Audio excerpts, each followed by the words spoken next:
Jaurlaritzara sartu ginenean, ezaugarri ekonomiko guztiak ziren negatiboak, denak ziren negatiboak.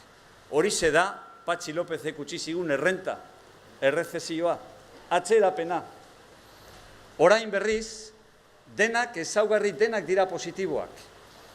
Hazkundea, esportazioak, industria, turismoa, konsumoa, enplegua, denak dira positiboak. Urte latzak izan dira, ez dut ukatuko. Urte neketsuak, gogorrak. Baina Eusko Alderdi Jeltzalearen estiloa aplikatuz, joan gara benetan egunean oztopoei aurrera egiten. Zuen estiloa aplikatuz. Zorrotz, zehatz, ziur, zuzen eta zintxo jokatuz. Horrela aplikatu behar dauka.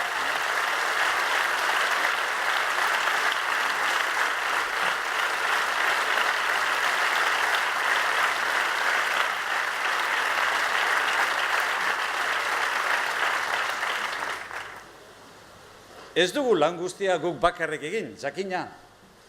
Denon alegina eta laguntza behar izan ditugu krisialdiaren urterik latzenak gainditzen hasteko.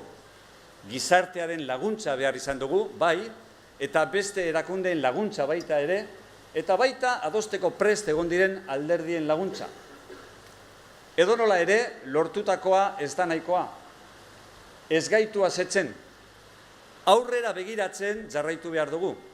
Euskadi eraikitzen jarraitu behar dugu. Gizartea eraikitzen inor atzean utzi gabe, eta aberria eraikitzen baita ere. Autogobernua defendatuz, Nafarroarekin etapa berri bat irekiz, eta Euskadi Basque Country mundu zabalean indartuz.